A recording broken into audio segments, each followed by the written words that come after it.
3，不好意思，我有一点咳嗽，所以我会有一段时间暂停拍摄。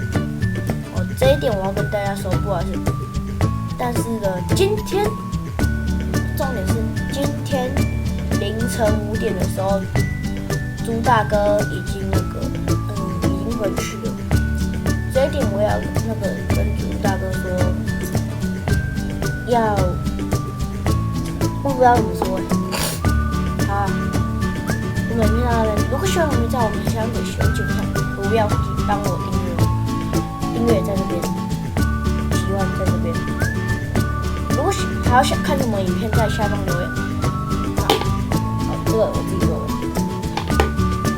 大家拜拜。